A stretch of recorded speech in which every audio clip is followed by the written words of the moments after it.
Tugas AS atau kuliah Sistem Logistik berjudul Implementasi Grand Logistik untuk Efisiensi Biaya Logistik di PT Astra Daisu Motor atau PT ADM. Ini adalah daftar isi. Kemudian untuk deskripsi masalah singkat saja, jadi ada permasalahan yang dihadapi PT Daihatsu ini. Yang pertama, tingginya konsumsi energi, yang kedua, emisi karbon yang tinggi, yang ketiga, pengelolaan limbah kemasan, yang keempat, inefisiensi rute transportasi.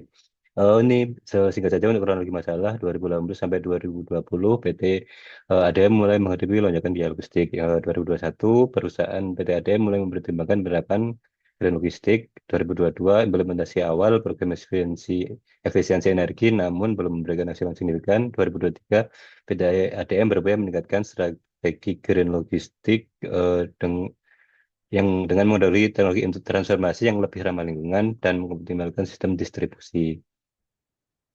Ini adalah 5 strategi green logistik yang bisa diterapkan. Yang pertama adalah optimalisasi rute transportasi menggunakan manajemen transportasi berbasis AI. Jadi menggunakan software perencanaan untuk mengurangi jarak tempuh dan konsumsi bahan bakar.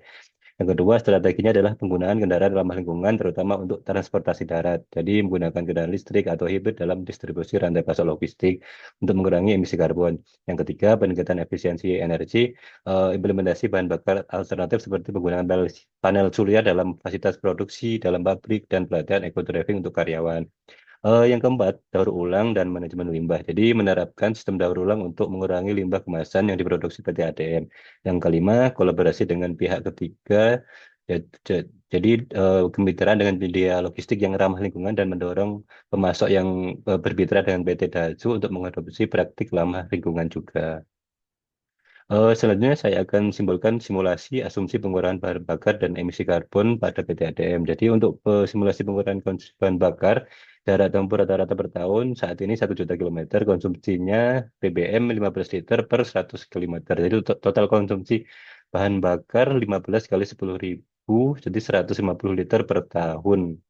Setelah optimalisasi rute yang berbasis AI tadi, diperkirakan pengurangan jarak tempuh sebesar 10% dari jarak tempuh rata-rata. Jadi jarak tempuh baru 900.000 kilometer, untuk konsumsi bahan bakar baru 15 kali 9.000 kilometer, totalnya 135.000 liter per tahun. Jadi penghematannya ada 15 liter per tahun.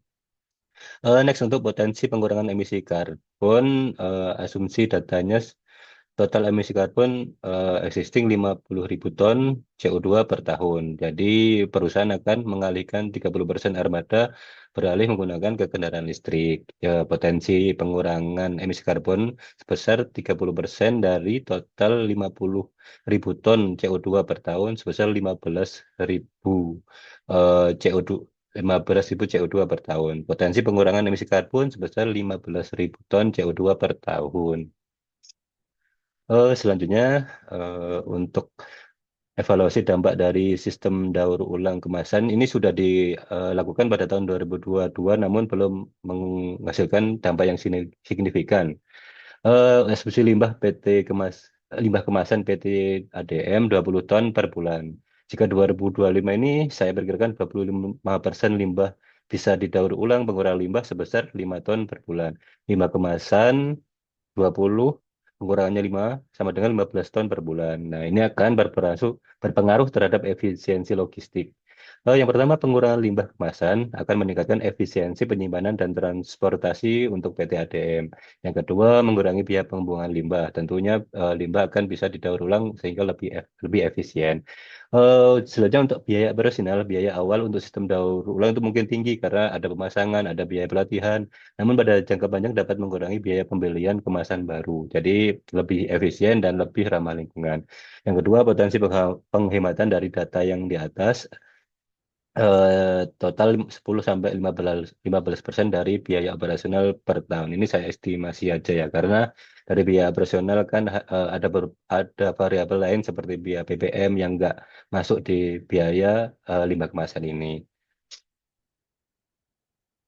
Selanjutnya, untuk rekomendasi strategis bagi PT Astra Daihatsu Motor untuk mencapai tujuan Grand Logistik, yang pertama adalah investasi dalam teknologi dengan mengadopsi software manajemen rute berbasis AI dan kendaraan listrik tadi. Yang kedua, kolaborasi dengan pemasok, mendorong pemasok untuk menggunakan kemasan ramah lingkungan sehingga lebih mengurangi emisi karbon, eh, mengurangi dampak lingkungan. Yang ketiga, rekomendasinya adalah program daur ulang. Ini diterapkan dalam sistem daur ulang kemasan di seluruh rantai pasok, terutama untuk limbah kemasan tadi. Yang keempat, pelatihan dan kesadaran. Jadi melatih karyawan tentang praktik green logistik, di mana pada saat ini perusahaan-perusahaan maju sudah melakukan pelatihan bagi semua karyawannya. Yang kelima, monitoring dan evaluasi. Jadi monitoring dan evaluasi tentu sangat berpengaruh terhadap monitoring secara berkala, memantau dampak dari implementasi green logistik. Jadi pelaksanaan jika sudah dilakukan harus dilakukan monitoring dan evaluasi bagi PT Astra dari Sumotor untuk tujuan green logistik ini. Demikian, terima kasih atas presentasi saya. Saya ucapkan Assalamualaikum warahmatullahi wabarakatuh.